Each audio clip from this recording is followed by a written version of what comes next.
नमस्कार, मैं हूं विशाल सिंह और आप जुड़ चुके हैं द न्यूज़ नाउ के साथ। तो जैसा कि आपको मालूम है कि पिछले दिनों राजौरी के ढांगरी में एक आतंकी हमला हुआ है, जिसमें घरों में घुसकर आतंकियों ने जो है वो अल्पसंख्यक समुदाय के लोगों को जो निशाना बनाया है और इसमें 5 लोगों की जो है उनकी निर्मम हत्या कर दी गई है। और इस सब पर हम बात करेंगे। आज हम पहुंचे हैं सांबा के सीमावर्ती इलाके पंगदौर में और यहाँ पर हमारे साथ बात करने के लिए यहाँ की पूर्व सरपंच हैं रीना चौधरी जी और कुछ अन्य लोग भी हैं, उनसे भी बात करेंगे। हम ये जानने की कोशिश करेंगे कि आखिर इन तरह की जो इस तरह के हादसे हुए हैं रात के वक्त जो है अल्पसंख्यक समुदाय के लोगों के घर में घुसकर जो है इस तरह की वारदात को अंजाम दिया गया है, इस तरह की वारदात को रोका जाए। बॉर्डर एरिया में भी जो है सिक्योरिटी ये क्या मेजर्स जो हैं वो लिए जाने चाहिए, इस पर हम बात करेंगे। तो ये आप बताएं कि ये जो हुआ सिक्योरिटी की शायद कहीं ना कहीं कोई कमी थी और हमारा इलाका है कि इस तरह के हादसे ना हो, इंतजाम होना चाहिए। जैसा हमने एक रीसेंट ऑर्डर देखा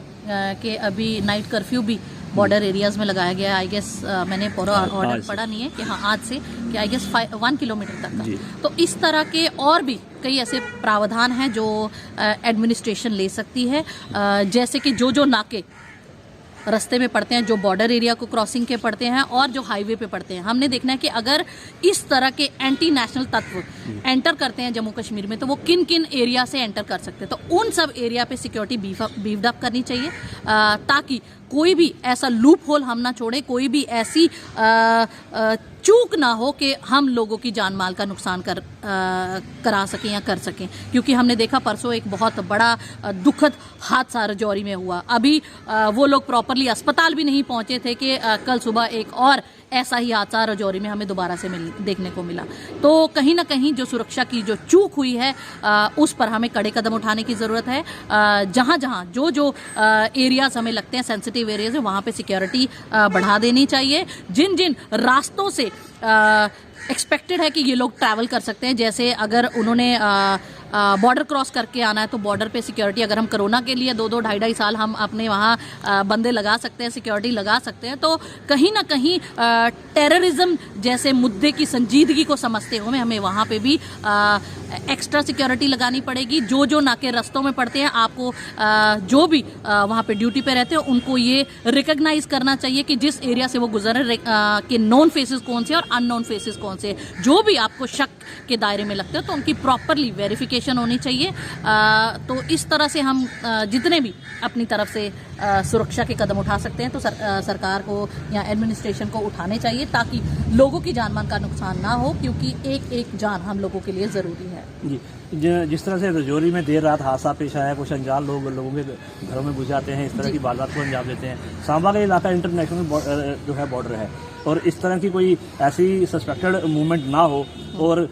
होम गार्ड होते हैं, वीडीसी मेंबर्स होते हैं, क्या इस जो ये ग्रिड है सिक्योरिटी का जो लोकल लेवल पे होता है इसको मजबूत करने की जरूरत नहीं है? इनको वेपन्स दिए जाए, इनको ट्रेनिंग दी जाए ताकि ये लोकल लेवल पर जो है किसी भी ऐसी घटना से निपटने के लिए पहला जो है ग्रिड साबित हो सके। जी, आपने बिल्कुल सही कहा, क्योंकि हम भी सेंसिटिव एरिया में रहते हैं, हम भी बॉर्डर में रहते हैं और सांबा का बॉर्डर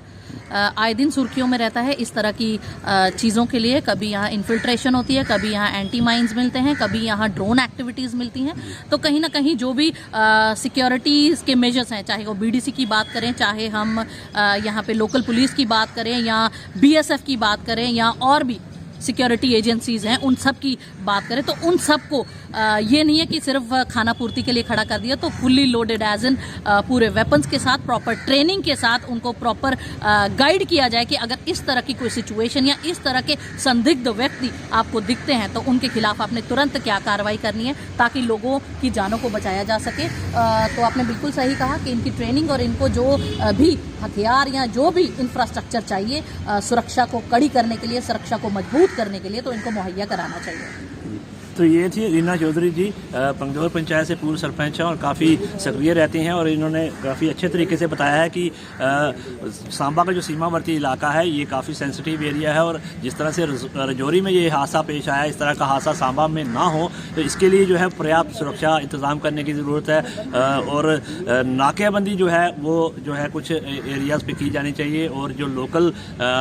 वीडीसी मेंबर्स हैं इनको वेपन्स आदि और ट्रेनिंग देकर जो है ये कोशिश की जानी चाहिए कि लोकल लेवल पर एक सिक्योरिटी ग्रिड तैयार किया जा सके ताकि इस तरह की जो कोई घटना यहाँ पे ना हो। हालांकि सांबा डिस्ट्रिक्ट एडमिनिस्ट्रेशन की तरफ से आज एक ऑर्डर भी निकाला गया है जिसमें रात पर की मूवमेंट जो है रात 9 बजे से लेकर सुबह 6 बजे तक की मूवमेंट जो है वो रिस्ट्रिक्ट कर दी गई है